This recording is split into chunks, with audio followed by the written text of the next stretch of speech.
आज हम लोग बेसिक कॉन्सेप्ट्स स्पेस टेक्नोलॉजी का देखेंगे और थोड़ा सा स्पेस टेक्नोलॉजी जो कि काफ़ी इंटरेस्टिंग है, तो उसकी टॉपिक मैपिंग भी करते हैं कि स्पेस टेक्नोलॉजी में एक्चुअली हम लोगों को पढ़ना क्या क्या है स्पेस टेक्नोलॉजी में।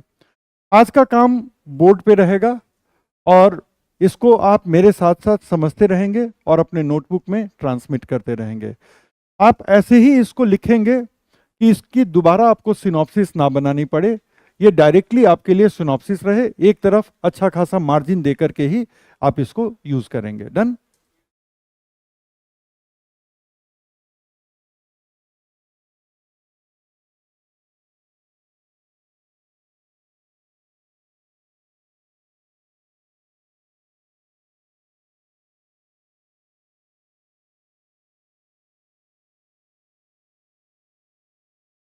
और सबसे पहले we are going to do topic mapping of space technology. Board पे लिखने के पहले थोड़ा सा एक ओवरव्यू दे देते हैं कि क्या क्या टॉपिक हम पढ़ने जा रहे हैं।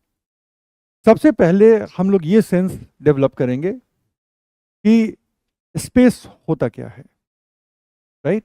क्योंकि स्पेस अगर हम लिटरल इंग्लिश में देखें तो अगर मेरे और फर्स्ट रो के बीच में 10 फीट की दूरी है तो मैं कह सकता हूं कि 10 फीट का स्पेस है, करेक्ट? अगर आप लोगों के चेयर्स के बीच, चेयर के रोज के बीच एक एक फुट की दूरी हो तो आप कह सकते हैं कि एक एक फुट का स्पेस है, करेक्ट? ये भी तो स्पेस है। लेकिन स्पेस टेक्नोलॉजी में जाहिर है कि हम इस स्पेस की बात तो नहीं कर रहे हैं, तो हम बेसिकली बात करते हैं आउटर स्पेस। और आउटर स्पेस को हम कैसे स्टडी करते हैं, आउटर स्पेस में हम कैसे अपने सैटेलाइट को भेजते हैं और कई तरह के ऐसे एप्लीकेशन डेवलप करते हैं जिससे कि हमें as a society, as a country फायदा होता है। For example, long distance telecommunication, it is a product of space technology. Mobile telephony के पहले भी जो लॉन्ग डिस्टेंस टेलीकम्युनिकेशन था वो स्पेस टेक्नोलॉजी की ही देन थी। Similarly weather forecast space technology की देन है। Direct to home television space technology की देन है। Live telecast of matches, any big event और एनीथिंग, ब्रॉडकास्ट, लाइव ब्रॉडकास्ट जिसको हम कहते हैं, that is also an outcome of space technology. हम रिमोट सेंसिंग सैटेलाइट के जरिए मैपिंग करते हैं, रिसोर्सेज के स्टेटस को समझते हैं, that is also an application of space technology.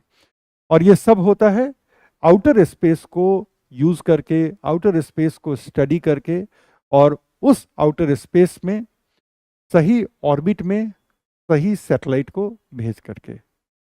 तो स्पेस क्या है वो समझेंगे, ऑर्बिट क्या है वी विल अंडरस्टैंड दैट, और सैटेलाइट्स क्या होते हैं वी विल अंडरस्टैंड दैट। उसके बाद हम देखेंगे कि ऑर्बिट के कितने टाइप्स हैं, क्योंकि अलग अलग पर्पसेस के सैटेलाइट के लिए अलग अलग ऑर्बिट्स होते हैं जो उनके लिए बेस्ट पॉसिबल ऑर्बिट होते हैं। अगर आपके पास कम्युनिकेशन सैटेलाइट है तो एक खास ऑर्बिट में वो बेस्ट पॉसिबल आपको अपनी सर्विसेज देगा। क्या वही एक ऑर्बिट पॉसिबल है? आप आज पाएंगे कि नहीं, ऐसा नहीं है। वो कम्युनिकेशन सैटेलाइट किसी दूसरे ऑर्बिट में भी काम वही करेगा, लेकिन उसके काम की एफिशिएंसी में कमी आ जाएगी। जहां पर एक सैटेलाइट से काम होता, हो सकता है कि आपको एक से ज़्यादा सैटेलाइट की अब यूज़ पड़े अगर आप उसको किसी और ऑर्बिट में ऑपरेट करना चाहते हैं। ऑर्बिट्स कितने तरह के होते हैं, किस किस तरह से ऑर्बिट को क्लासिफाई करते हैं, और एक सवाल कि सैटेलाइट को ऑर्बिट में मूव करने के लिए किस चीज़ की ज़रूरत होती है, और सैटेलाइट्स गिर क्यों नहीं जाते? क्योंकि हमारी ग्रेविटी तो उनको पुल कर रही होती है, तो सैटेलाइट्स गिर क्यों नहीं जाते? हालांकि ये हल्की फुल्की बात है, but we will touch that aspect also, reason being कि वो ऑर्बिट से ही रिलेटेड है। जब इतने कॉन्सेप्ट्स को हम लोग समझ लेंगे तो हम स्पेस के पर्टिकुलर टॉपिक्स को ज़्यादा बेहतर से समझने के लिए रेडी हो जाएंगे। तो ये हमारा फर्स्ट सेट ऑफ टॉपिक्स है। जिसको हम कह सकते हैं basic concepts of space and space technology. दूसरा कि स्पेस के अलग अलग एप्लीकेशन के पीछे स्पेस क्राफ्ट होते हैं। स्पेस के अलग अलग एप्लीकेशन के पीछे स्पेस क्राफ्ट होते हैं। स्पेस क्राफ्ट कुछ और नहीं, खास ऑर्बिट में बने रहने वाले सैटेलाइट्स होते हैं और आर्टिफिशियल सैटेलाइट्स होते हैं। मून भी तो अर्थ का सैटेलाइट ही है, लेकिन वो एक नेचुरल सैटेलाइट है। आर्टिफिशियल सैटेलाइट एक पर्टिकुलर तरीके से बिल्ड करके एक पर्टिकुलर ऑर्बिट में हम प्लेस करते हैं, उन्हीं को हम स्पेस क्राफ्ट कहते हैं। स्पेस क्राफ्ट को उनके ऑर्बिट में भेजने के लिए हमें क्या चाहिए होता है? रॉकेट्स। रॉकेट को रॉकेट क्यों कहते हैं? क्योंकि वो रॉकेट इंजन पे काम करते हैं। करेक्ट। मैं इस तरह के बेसिक सवाल का जवाब देना बहुत ज़रूरी समझता हूं, इसीलिए मैंने कहा कि रॉकेट को रॉकेट क्यों कहते हैं। बहुत लोग इसी बेसिक सवाल का जवाब आप ट्राई करके देखिएगा कि रॉकेट को रॉकेट क्यों कहते हैं, लॉन्च व्हीकल को रॉकेट क्यों कहा जाता है, एंड दे विल फंबल। वो फंबल करेंगे, उसमें अटकेंगे, और वो इसलिए कि उस क्वेरी को उन्होंने कभी सोचा ही नहीं। तो रॉकेट को रॉकेट इसलिए कहते हैं क्योंकि वो रॉकेट इंजन पे काम करता है। और रॉकेट इंजन पे काम करने का मतलब इतना ही है कि उसमें फ्यूल, जो भी उसका ईंधन है, वो बहुत ही कम देर में बहुत ही हाई रेट पे बर्न होता है। In very short time, at a very high rate, it will burn.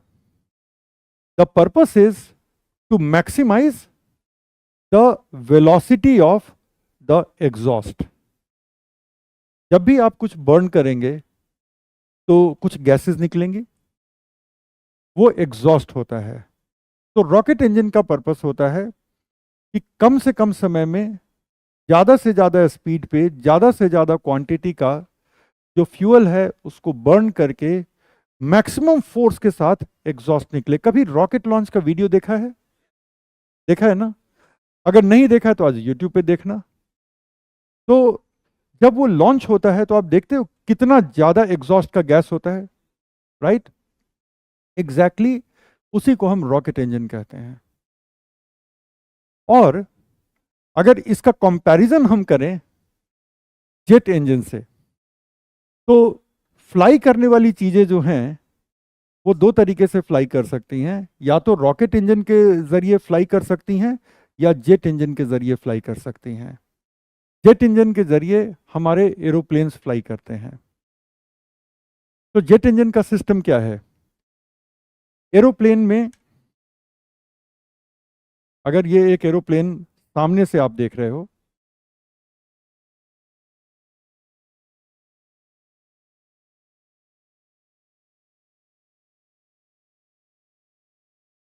यहाँ पे पायलट्स बैठे हुए हैं, ठीक है?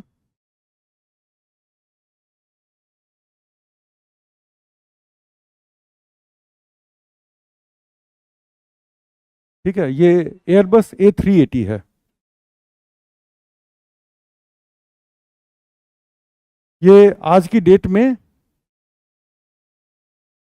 कमर्शियली फ्लाई करने वाला सबसे बड़ा एयरक्राफ्ट है A380, ठीक है?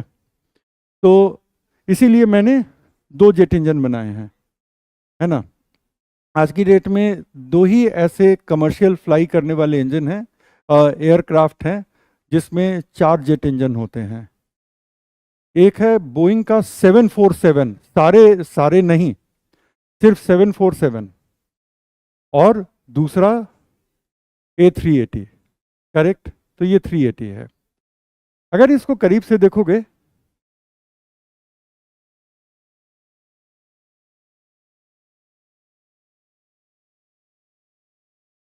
ये दिखता है फैन, इसको कहते हैं टर्बो फैन। एरोप्लेन में फ्यूल कहाँ होता है? विंग्स में होता है। करेक्ट? तो फ्यूल का इस्तेमाल होता है टर्बो फैन को रन करने में। करेक्ट? फ्यूल का इस्तेमाल होता है टर्बो फैन को रन करने में। और फिर ये जो टर्बोफैन है, सामने का एयर और फ्यूल के बर्न होने से रिलीज हुआ एग्जॉस्ट, दोनों को मिक्स करके, अगर साइड में आप इस जेट इंजन को देखोगे तो ऐसे दिखता है ना, ये करेक्ट। तो ये एग्जॉस्ट बहुत तेजी से रिलीज होता है। तो that is how your jet engine works.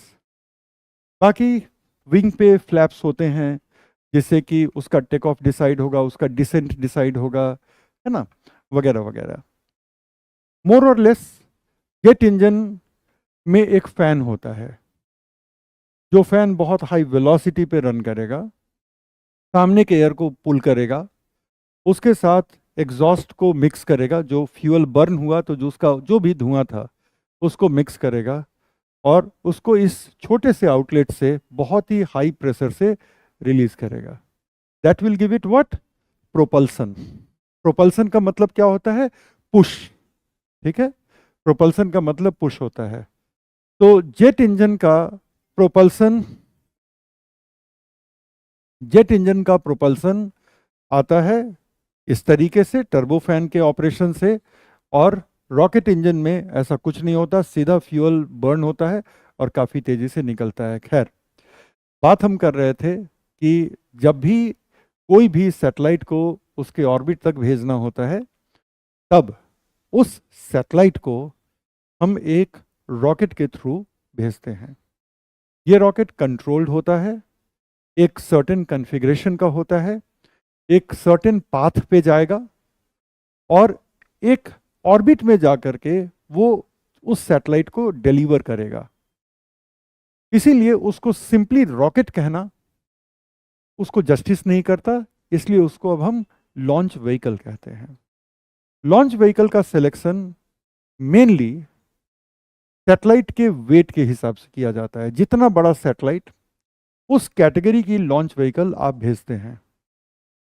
Now let us से कि कई लोग सोचते हैं कि polar satellite launch vehicle PSLV से हम सिर्फ पोलर ऑर्बिट में भेज सकते हैं, बाकी ऑर्बिट्स में नहीं भेज सकते। ऐसा नहीं है। इसी तरह से जब हम GSLV की बात करते हैं तो ज़रूरी नहीं है कि वो सिर्फ जियो स्टेशनरी या जियो सिंक्रोनस ट्रांसफर ऑर्बिट में ही डिलीवर करे, वो भी दूसरे ऑर्बिट्स में डिलीवर कर सकता है। तो मेन कंसिडरेशन क्या होता है ना, कितना हेवी हम सैटेलाइट लिफ्ट करना चाह रहे हैं, और जाहिर है किस ऑर्बिट के लिए हम लिफ्ट कर रहे हैं। सैटेलाइट लॉन्च व्हीकल हमें पढ़ना है। दो मेन सैटेलाइट लॉन्च व्हीकल की फैमिली है हमारे कंट्री में। पहला है PSLV और दूसरा है GSLV। लेकिन अब जो है कुछ और भी फैमिलीज क्रिएट हुई हैं। कम से कम दो ऐसे फैमिलीज क्रिएट हुए हैं। एक जिसको सिंपली हम सैटेलाइट लॉन्च व्हीकल के नाम से जानते हैं, जो कि हमारा लेटेस्ट जनरेशन है, ठीक है ना, जो कि हमारा लेटेस्ट जनरेशन है, वो GSLV का ही अपग्रेडेड वर्जन है, राइट। और उसके साथ साथ जो है एक स्मॉल सैटेलाइट लॉन्च व्हीकल भी अब हम लोगों ने डेवलप किया है, तो स्मॉल सैटेलाइट लॉन्च व्हीकल भी है। इतने तो हमारे लॉन्च व्हीकल्स हैं। क्या हुआ? कोई सैटेलाइट गिर गया क्या? हाँ, सैटेलाइट ही समझो उसको। हाँ। और उसके बाद हम लोगों को क्या देखना है? उसके बाद हम लोगों को देखना है 4 फैमिली के अलग अलग सैटेलाइट्स को। कम्युनिकेशन सैटेलाइट, नेविगेशन सैटेलाइट, अर्थ ऑब्जर्वेशन सैटेलाइट और रिसर्च सैटेलाइट। और फिर कुछ स्पेशल मिशंस को देखना है। स्पेशल मिशन में खासतौर पे जो लेटेस्ट 2 मिशन रहे हैं उनको देखना है, चंद्रयान और आदित्य L1। और जो अपकमिंग है हमारा वो है गगनयान, वो देखना है। करेक्ट। तो ये इस तरह से स्पेस के चैप्टर को कंक्लूड करेगा। अगर साइंस एंड टेक्नोलॉजी में कोई 2 सेगमेंट हैं जहाँ पे सबसे तेजी से अपडेट्स आते हैं, तो स्पेस उनमें से एक है। और दूसरा जो है वो मैं कहूँगा कि इंफॉर्मेशन, कम्युनिकेशन एंड कंप्यूटिंग है, जहाँ पे अपडेट्स आते रहते हैं। ये 2 एरिया हैं जहाँ पे आपको हर संडे को कुछ ना कुछ अपने नोट्स में ऐड करने लायक मिल जाएगा। अंडरस्टूड? तो ये हमारा ब्रेकडाउन है स्पेस टेक्नोलॉजी के टॉपिक्स का। हमारे एरोप्लेन की छुट्टी कर दें, टेक ऑफ करा दूं? देखो टेक ऑफ हो चुका है, अब आपकी आंखों से दूर हो चुका है, राइट। अच्छा, एक बात बताओ, हाथ उठाना जितने लोगों के पास आंसर है। क्वेश्चन बहुत सिंपल है। अब हम लोग ये समझ गए हैं कि कोई भी चीज फ्लाई करेगी तो या तो वो जेट इंजन के भरोसे फ्लाई करेगी या रॉकेट इंजन के भरोसे फ्लाई करेगी।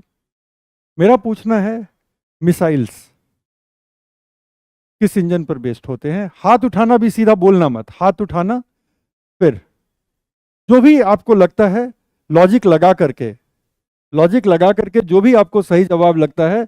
Missiles, what propulsion technology do they use? Missiles, हाथ उठाओ तो पहले, let me see the hands, एक बार देखने दो। 1 2 3 4 5 20 22, ठीक है, 27 लोगों ने हाथ उठाया। कौन जवाब देगा पहले? उधर से जाओ।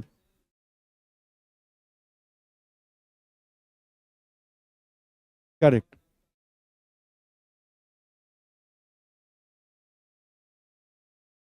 Nice, very nice, very correct. तो हमारे क्रूज मिसाइल्स में मोस्टली जेट इंजन यूज होगा।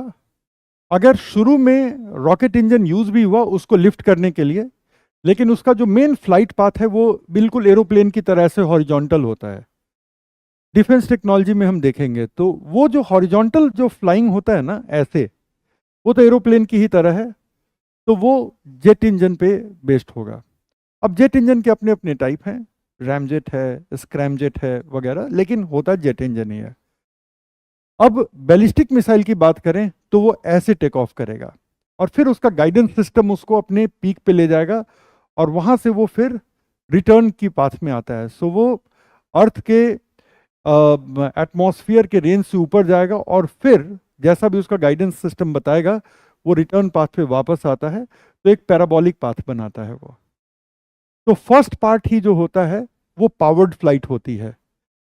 नीचे आने के लिए it does not have to apply power, तो फर्स्ट पार्ट इज पावर्ड और वो पावर होता है रॉकेट इंजन से। डन। तो अब हमारी टॉपिक की मैपिंग जो होगी वो पहला होगा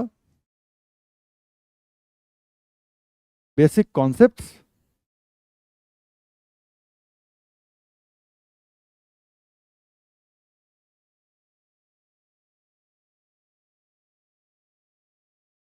space,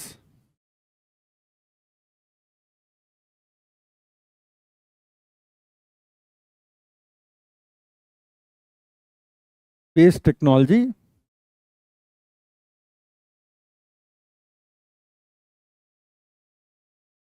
and orbits.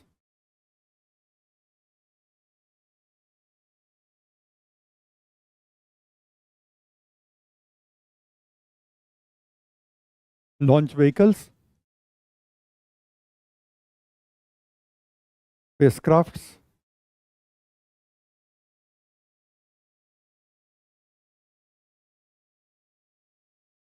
Special missions, spacecraft के साथ ऐड कीजिएगा spacecraft and their applications.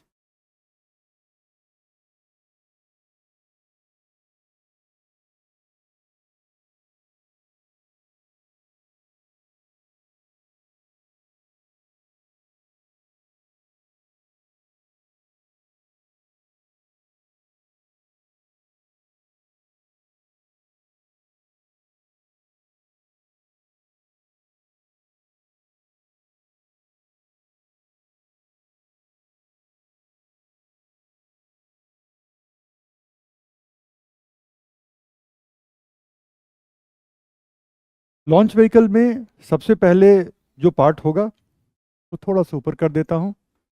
Launch vehicle में जो सबसे पहला पार्ट होगा वो होगा लेगेसी, जिसमें है एसएलवी और ऑगमेंटेड एसएलवी। उसके बाद होगा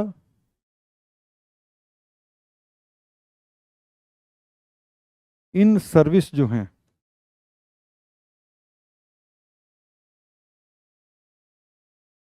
इन सर्विस 3 हैं, PSLV, GSLV, LVM3, SSLV। फिर इसके बाद आता है एक्सपेरिमेंटल।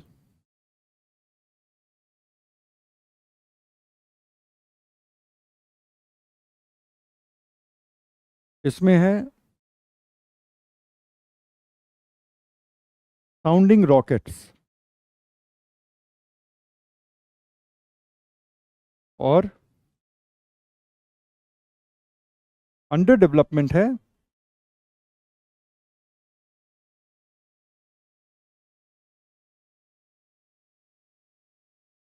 RLV।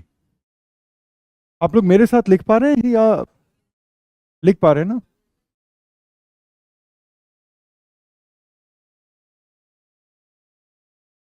अच्छा, मैं वो टेक्निक अभी डेवलप कर रहा हूं कि मैं बोर्ड के सामने रहूं भी और कवर भी ना करूं बोर्ड को। इसको नीचे कर दें? अच्छा, चलो।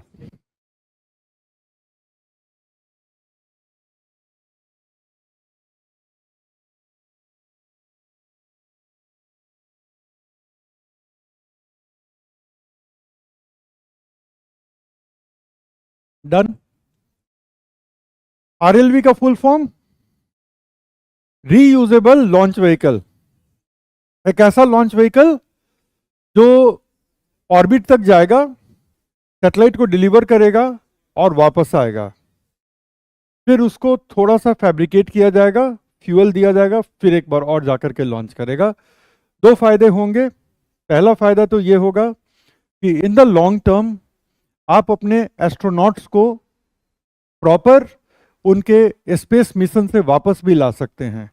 अभी गगनयान में हम ये नहीं कर पाएंगे। गगनयान में हमारा क्या है कि एक ह्यूमन मॉड्यूल है, एस्ट्रोनॉट मॉड्यूल है, जो कि हम ओशन में उसको रिकवर करेंगे, राइट। लेकिन अल्टीमेटली हमारा भी गोल वही है कि जैसे स्पेस शटल के through America international space station में अपने एस्ट्रोनॉट्स को, अमेरिका ही नहीं बल्कि रसिया भी इंटरनेशनल स्पेस स्टेशन में जैसे अपने एस्ट्रोनॉट्स को भेजता था, ले करके आता था, तो इवेंचुअली हम भी वही करना चाहेंगे।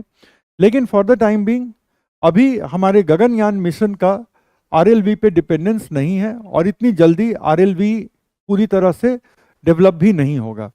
लेकिन जब भी RLV डेवलप होगा तो इसके 2 फायदे होंगे। पहला फायदा तो RLV का ये होगा कि ये स्पेस फ्लाइट को, सैटेलाइट लॉन्च को बहुत चीप बना देगा, क्योंकि किसी भी सैटेलाइट लॉन्च का जो कॉस्ट होता है लगभग 70% उस रॉकेट को बिल्ड करने का कॉस्ट होता है और 30% ही फ्यूल और दूसरे कॉस्ट होते हैं। तो अगर हमारा सैटेलाइट लॉन्च चीप हुआ तो हम ज़्यादा सैटेलाइट लॉन्च कर पाएंगे और सैटेलाइट बेस्ड जो एप्लीकेशंस हैं वो हम लोगों को ज़्यादा अवेलेबल करा पाएंगे, करेक्ट। तो ये हमारा लॉन्च व्हीकल का है लिगेसी, जो कि आज की डेट में सर्विस में नहीं है, लेकिन हमारे सैटेलाइट लॉन्च व्हीकल के प्रोग्राम में शुरुआती के साल में इनका बहुत इंपॉर्टेंट रोल रहा। यहाँ से हमारी टेक्नोलॉजी डेवलप होती है। फिर PSLV आता है और PSLV एक बहुत ही रिलायबल लॉन्च व्हीकल बन करके आता है। PSLV के बारे में कहा जाता है कि ये इसरो का वर्क हॉर्स है। कोई भी सैटेलाइट कहीं भी कभी भी लॉन्च करना हो, PSLV से ज़्यादा रिलायबल लॉन्च व्हीकल नहीं है। PSLV वर्ल्ड में सबसे चीप और सबसे रिलायबल लॉन्च व्हीकल माना जाता है। तो इसलिए कहीं कोई किसी को सरप्राइज नहीं होना चाहिए कि PSLV का इस्तेमाल इंटरनेशनल अलग अलग स्पेस एजेंसी के लोग भी अपने सैटेलाइट को लॉन्च करने के लिए करते हैं। इन अदर वर्ड्स, अगर PSLV का लॉन्च शेड्यूल्ड है तो ये लोग इसरो से टाई अप करते हैं कि हमारा ये सैटेलाइट भी आप कैरी कर लीजिए, और इसरो एक पेड सर्विस के रूप में ये सर्विस ऑफर करता है। तो अमेरिका के सैटेलाइट और यूरोपियन स्पेस एजेंसी के तो कितने ही सैटेलाइट इसरो पीएसएलवी से अपने ऑर्बिट में लॉन्च कर चुका है। तो इसको हम कहते हैं इसरो का वर्क हॉर्स। लेकिन जीएसएलवी जो है आज की डेट में वो एक बहुत ही पावरफुल लॉन्च व्हीकल है, बहुत हेवी लिफ्ट ये हमारा पीएसएलवी जीएसएलवी कर सकता है। जीएसएलवी में आज जो मॉडर्न जीएसएलवी है उसमें क्रायोजेनिक इंजन लगा हुआ है। Cryogenic engine liquid propulsion engine का एक मॉडिफाइड फॉर्म है। अब यहां पर एक छोटा सा कॉन्सेप्ट ले लो, आगे डिटेल में समझेंगे। दो तरह के रॉकेट इंजन हो सकते हैं, एक जिसमें सॉलिड फ्यूल जाता है और एक जिसमें लिक्विड फ्यूल जाता है। करेक्ट। हमारे एक स्टूडेंट को सॉलिड फ्यूल पर यकीन ही नहीं हो रहा था, बहुत पहले की बात है। सर फ्यूल सॉलिड कैसे हो सकता है? मैंने कहा सोचो। तो सर फ्यूल सॉलिड नहीं हो सकता, फ्यूल तो लिक्विड ही होगा, तभी तो इंजन उसको यूज कर पाएगा। फिर मैंने उनको बताया कभी कोयला सुना है ना? आप ये सोचिए कि पुराने जमाने के इंजन किस चीज पे चलते थे? रेलवे लोकोमोटिव, कोल का इस्तेमाल होता था, राइट? तो लेकिन ऑब्वियसली रॉकेट इंजन में कोल तो इस्तेमाल नहीं होगा, लेकिन there are solid engine also, solid fuel based. तो सॉलिड फ्यूल बेस्ड हो सकता है या लिक्विड फ्यूल बेस्ड हो सकता है। क्रायोजेनिक एक खास तरीके का लिक्विड फ्यूल बेस्ड इंजन होता है जहां पे उसका फ्यूल और उसका ऑक्सीडाइजर दोनों ही बहुत लो टेम्परेचर पर स्टोर्ड रहते हैं। फ्यूल के साथ साथ ऑक्सीडाइजर भी चाहिए होता है। Oxidiser keeps the combustion going on. ये बहुत मुश्किल कॉन्सेप्ट नहीं है। अगर एक जलते हुए कैंडल पर आप एक ग्लास को ऐसे उल्टा करके रख देंगे, थोड़ी देर में वो कैंडल बुझ जाता है। स्कूल के दिनों में पढ़ाई नहीं किया भी होगा, ठीक है? तो स्कूल के दिनों में ये पता होता है। तो रीजन क्या होता है कि जब हम उसको ग्लास से ढक देते हैं, धीरे धीरे अंदर का जो ऑक्सीजन है वो डिप्लीट हो जाता है वो कैंडल को बर्न कराने में, और वो पूरा स्पेस कार्बन डाइऑक्साइड से भर जाता है। ऑक्सीजन अब जब खत्म हो गया तो ऑक्सीडाइजर ही नहीं बचा। फ्यूल तो है, wax is the fuel, fuel है, ऑक्सीडाइजर नहीं है, और बगैर ऑक्सीडाइजर के फ्यूल का कंबसन नहीं होता। इसी तरह से क्रायोजेनिक इंजन में ऑक्सीडाइजर लिक्विड ऑक्सीजन होता है जिसको हम LO2 कहते हैं। O2 is oxygen, L is liquid, और फ्यूल होता है जिसको हम कहते हैं लिक्विड हाइड्रोजन, राइट? तो ये लिक्विड हाइड्रोजन फ्यूल है और लिक्विड ऑक्सीजन जो है वो उसका ऑक्सीडाइजर है। दोनों ही काफी लो टेम्परेचर पे लिक्विड हो पाते हैं।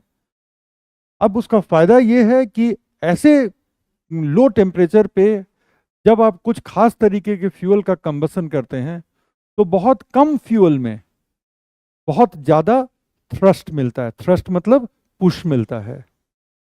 इससे क्या होता है कि आपका रॉकेट बहुत हेवी लिफ्ट करके जाएगा। हेवी लिफ्ट क्यों करानी है? क्योंकि मॉडर्न डे सोसाइटी में कम्युनिकेशन की नीड्स कितनी बढ़ गई आपको भी पता है, ठीक है? उसके लिए आपके पास कम्युनिकेशन सैटेलाइट्स बड़े बड़े होने चाहिए। जितने बड़े सैटेलाइट उतने ज्यादा transponders. Transponder is transmitter plus responder. तो ट्रांसपॉन्डर्स उसको उतने ही ज्यादा चाहिए। आज कम्युनिकेशन की इतनी जरूरत है कि बड़े ट्रांसपॉन्डर्स, बड़े सारे ट्रांसपॉन्डर वाले satellite we need. That makes our satellite very big. Now the question is how to lift this satellite. Now how big a big satellite is? India के लिए बिग सैटेलाइट का मतलब होता है कुछ 3 से 4 टन के बीच में। That is 3000 kilogram to 4000 kilogram. इतने बड़े कम्युनिकेशन सैटेलाइट आज की डेट में हम भेज रहे हैं। If you want to compare कि इंडिया का पहला कम्युनिकेशन सैटेलाइट का वजन कितना था, तो वो 80 किलो था, राइट? और आज हम 4 टन के लिए हम बना रहे हैं। तो जीएसएलवी जो हमारा है वो हेवी सैटेलाइट को लिफ्ट करने के लिए बनाया गया है और वो क्रायोजेनिक इंजन पर बेस्ड है। और क्रायोजेनिक इंजन का जो सबसे लेटेस्ट, सबसे पावरफुल वर्जन जो है वो है क्रायोजेनिक इंजन 20, राइट, 25। और ये जो हमारा क्रायोजेनिक इंजन 25 है, जिसको CS25 कहते हैं, उससे हमारा GSLV का 3rd जनरेशन बना है। तो उसको 3G नहीं कहते, उसको Gen 3 नहीं कहते, उसको मार्क 3 कहते हैं। ठीक है, उसको मार्क 3 कहते हैं। तो काफी वक्त तक उसको GSLV मार्क 3 कहा गया। और इसके पहले वाला जो क्रायोजेनिक इंजन था, जिसको हम CS7.5 कहते हैं, उसको हमने मार्क 2 कहा। अभी इन चीजों को आप याद करने की कोशिश मत कीजिएगा, दोबारा इन टॉपिक्स को हम लोग टच करेंगे लॉन्च व्हीकल में कल ही। मैं थोड़ी स्टोरी भी समझाते चल रहा हूं। तो अब क्या है कि हमारा जो मार्क 3 जो GSLV का है, वो इतना कैपेबल है, उसका आर्किटेक्चर भी पिछले जनरेशन के GSLV से थोड़ा अलग है, मार्क 2 से अलग है। इतना कि अब इसरो ने डिसाइड किया कि इसको GSLV मार्क 3 कहना इसके साथ जस्टिस नहीं होगा। तो उन्होंने कहा LVM3, लॉन्च व्हीकल मार्क 3। तो अब ये एक 3rd फैमिली ही क्रिएट कर दी, लॉन्च व्हीकल। और अब ऑब्वियसली क्रायोजेनिक इंजन को हम और भी डेवलप करेंगे तो वो मार्क 4 कहलाएगा। लेकिन as of now what we have got is most powerful heavy lifting rocket, that is LVM3। उसके बाद इसरो ने छोटे छोटे मिशन के लिए, खास तौर पे लो अर्थ ऑर्बिट में लॉन्च करने के हिसाब से 800 किलोमीटर 600 किलोमीटर की हाइट पर छोटे छोटे सैटेलाइट को लॉन्च करने के लिए इसरो ने डेवलप किया है ए स्मॉल सैटेलाइट लॉन्च व्हीकल, जहां पे लाइटवेट सैटेलाइट और लो अर्थ ऑर्बिट में अगर लॉन्च करना है तो why to waste PSLV, cost बढ़ेगा लॉन्च का, और ज़्यादातर लोग लॉन्च के लिए आएंगे नहीं। तो अफोर्डेबली और इसरो को भी कोई उसमें फिनेंशियल लॉस ना हो, दोनों के पर्पसेस से SSLV इसरो ने डेवलप किया है। इसके अलावा रॉकेट का एक ट्रायल टाइप होता है जिसको हम कहते हैं साउंडिंग रॉकेट। फॉर एग्जाम्पल, अगर हम LVM3 डेवलप कर रहे थे तो किसी भी रॉकेट के कई अलग अलग पार्ट होते हैं, उनको टेस्ट करने के लिए हम अलग अलग साउंडिंग रॉकेट डेवलप करते हैं कि ये वाला साउंडिंग रॉकेट है, ये इसी हाइट तक जाएगा और आने वाले एक रॉकेट के इस पार्ट को ये टेस्ट करने के लिए जा रहा है। वो गया, अपना काम कर दिया, आपका वो ट्रायल सक्सेसफुल हुआ। तो आने वाले रॉकेट्स इससे कोई भी सैटेलाइट लॉन्च नहीं करते, इसीलिए इसको हम LV का नाम नहीं दे रहे। इसरो खुद ही कहता है ये साउंडिंग रॉकेट्स हैं, ये लॉन्च व्हीकल नहीं है, राइट। तो इससे सिर्फ हम आने वाले रॉकेट्स के अलग अलग कंपोनेंट को, अलग अलग पार्ट को टेस्ट करते हैं, थोड़ी हाइट तक भेज करके देखते हैं कि वो सक्सेसफुल होता है कि नहीं होता। और लास्ट, रीयूजेबल लॉन्च व्हीकल, एक ऐसा लॉन्च व्हीकल जो सैटेलाइट को अपने ऑर्बिट में प्लेस करके it will come back, and upon coming back with minor fabrication, मरम्मत and refueling, it will be ready to take the satellite again, है ना। एग्जैक्टली जो SpaceX ऑलरेडी कर रही है, राइट। इसके बाद हम आ जाएंगे स्पेस क्राफ्ट और उनके एप्लीकेशंस पे। इसमें सबसे पहला है सैटकॉम। सैटकॉम का मतलब है सैटेलाइट कम्युनिकेशन, है ना। दूसरा अर्थ ऑब्जर्वेशन, ये सब टेक्निकल ही नाम है। अर्थ ऑब्जर्वेशन का मतलब क्या, दूर से आपको अर्थ को ऑब्जर्व करना है एक खास तरीके के सेंसर के साथ, और सेंसर पे डिपेंड करता है कि आप अर्थ से कौन से तरह का डेटा आप कलेक्ट करते हैं। वो डेटा कार्टोग्राफिक डेटा हो सकता है जिससे कि आपको मैप बनाने में मदद मिलेगी। वो डेटा रिसोर्स मैपिंग हो सकता है, ओशन के शोर के आसपास फिशेस कितनी हैं, कोरल रीफ का स्प्रेड कितना है, कोरल रीफ का हेल्थ कैसा है, यहाँ तक आपको क्लियर ओशन वाटर में पता चल जाएगा। आपके टोटल लैंड एरिया का कितना पार्ट रबी सीजन में, खरीफ सीजन में अंडर सोइंग है, यहां तक आपको पता चलता है। आप इकोनॉमिक सर्वे उठाएं, एग्रीकल्चर के चैप्टर पे जाएं, और आपको पता चलेगा कि इस बार रबी सीजन में, गए हुए फाइनेंशियल ईयर में, इतने मिलियन हेक्टेयर में रबी क्रॉपिंग हुई थी या इतने मिलियन हेक्टेयर में खरीफ क्रॉपिंग हुई थी। How do we? इसी तरह से हर दूसरे साल फॉरेस्ट सर्वे ऑफ इंडिया हमारे फॉरेस्ट का रिपोर्ट पब्लिश करती है कि इंडिया में कितना फॉरेस्ट है, फॉरेस्ट की डेंसिटी कितनी है, किस स्टेट में कौन कौन से डिस्ट्रिक्ट फॉरेस्टेड डिस्ट्रिक्ट हैं, सो ऑन सो फोर्थ। ये नहीं आ रहा ना, अब आ गया। How do they get to know? The answer is again earth observation satellite. पुराने जमाने में इसी को रिमोट सेंसिंग सैटेलाइट बोलते थे, लेकिन अब इसरो ने इन वर्ड्स को फेज आउट कर दिया है, तो मैं भी उनको बोर्ड पे नहीं लिख रहा हूं, क्योंकि जो अब करेंट टर्मिनोलॉजी है वही आपके आंसर में भी आनी है। तो दूसरा है सैटकॉम के बाद अर्थ ऑब्जर्वेशन। अर्थ ऑब्जर्वेशन ही है जिससे कि आज की डेट में मेजरली हम वेदर की फोरकास्टिंग भी करते हैं। तीसरा, जिसको हम कहते हैं सैटनैव,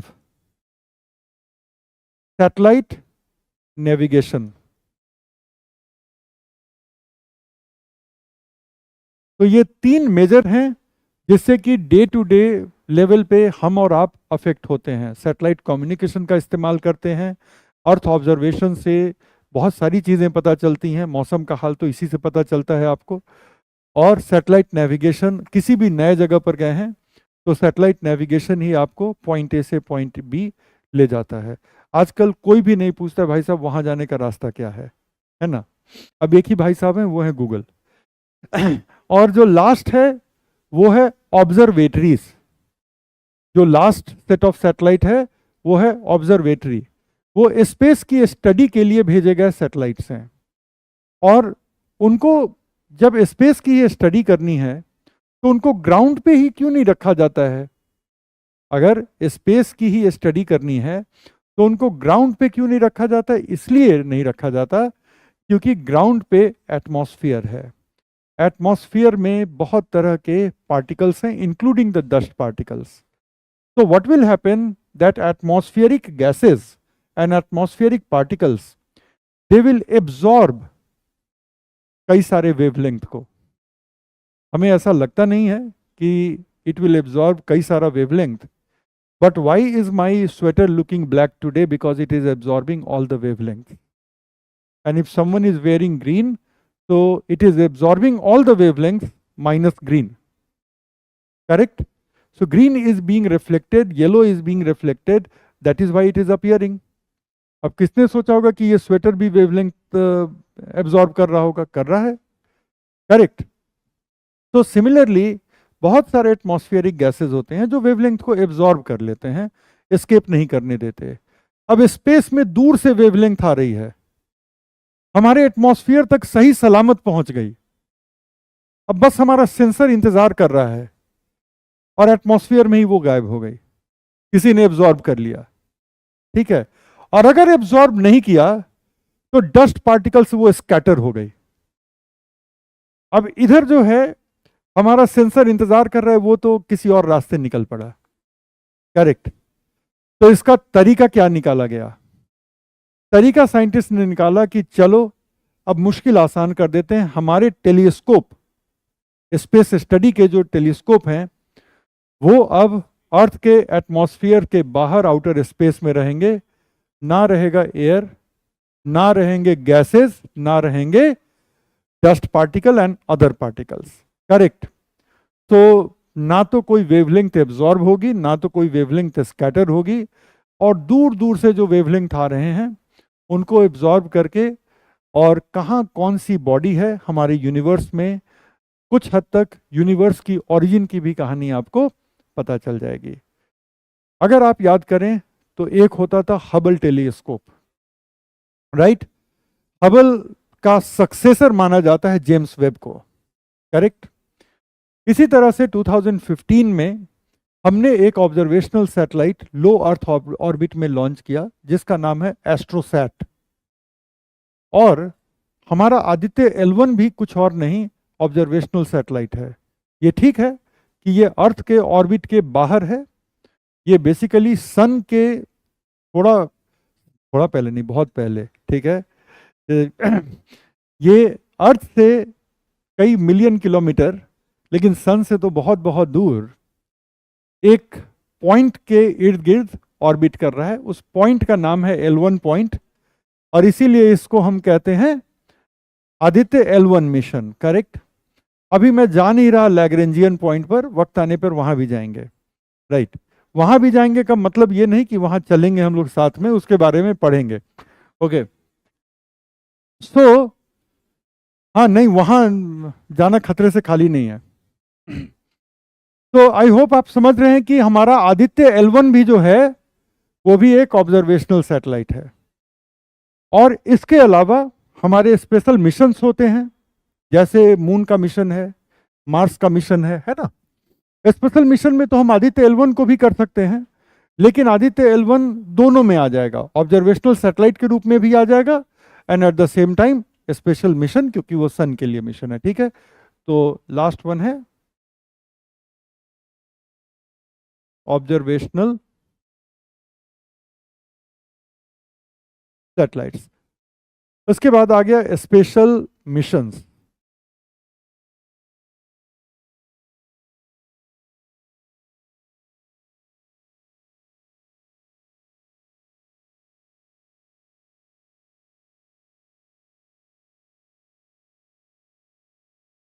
चंद्रयान मिशन बात करेंगे तो 1 और 2 की भी बात करेंगे, इसीलिए मैंने भी सीधा नहीं लिखा। 3 पे हमारा मेजर फोकस होगा, लेकिन एक कॉन्टेक्स्ट बिल्ड करने के लिए हम लोग 1 और 2 की भी बात करेंगे। थोड़ी सी बात मंगलयान की भी करेंगे। अब क्वेश्चन नहीं पूछा जाएगा फिर भी। आदित्य L1,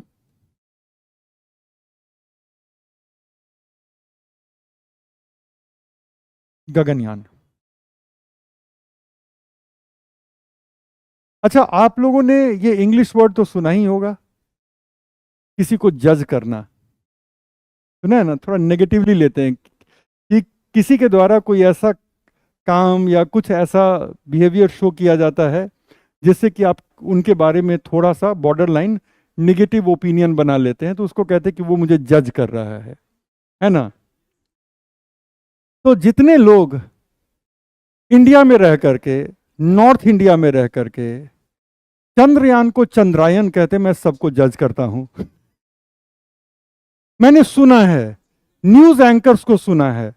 हाँ, मुझे लगता है कि कहां से आए हो। बीबीसी के जो एंकर्स हैं वो चंद्रयान कह रहे हैं, CNN के एंकर बैठे हुए हैं अमेरिका में, चंद्रयान कह रहे हैं, और यहां नोएडा में स्टूडियो में बैठ के लोग चंद्रायन कह रहे हैं। हिंदी के चैनल पे मैंने सुना चंद्रायन, हिंदी के चैनल पे।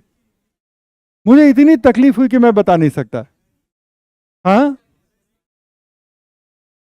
मॉडर्न नहीं है, वो गलत है। हाँ, चलो। अब इसके बाद, अच्छा एक मिनट, अच्छा सुनो सुनो सुनो, इसके बाद अदर टॉपिक्स में एक तो क्या है, about ISRO setup and all that. ये सिर्फ PDF में होगा, क्योंकि ये बिल्कुल फैक्चुअल है कि इसरो कब एस्टेब्लिश होता है, इसरो का कंट्रोल कैसे है, इसरो के कौन कौन से मेजर रिसर्च लैब हैं, इसरो की कौन कौन सी फैसिलिटी कहाँ कहाँ है इंडिया में। तो ये फैक्चुअल है और यहाँ पर पढ़ाने जैसा कुछ नहीं है, तो we will not be teaching it in the class. लेकिन एक जो इंटरेस्टिंग पहलू थोड़ा हम टच करेंगे,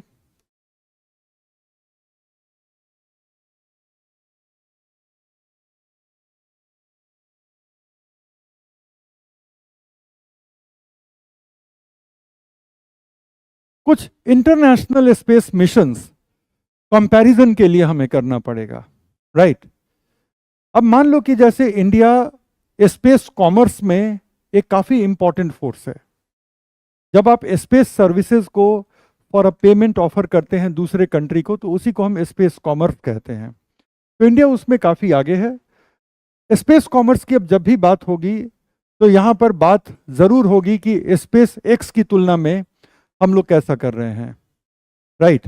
स्पेस कॉमर्स को और बढ़ावा देने के लिए क्या करना है, क्योंकि हमारे इसरो का एक बहुत क्लियर विजन है कि स्पेस कॉमर्स से हम जो मनी अर्न करेंगे उससे हम अपने आने वाले प्रोजेक्ट्स को रिसर्च एंड डेवलपमेंट में, उसके रिसर्च एंड डेवलपमेंट में उस फंड को हम स्पेंड करेंगे।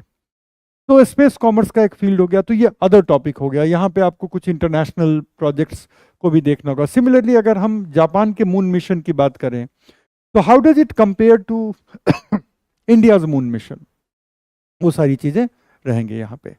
डन। तो ये है स्पेस की टॉपिक मैपिंग। आई होप कि अब ये चीजें क्लियर हैं।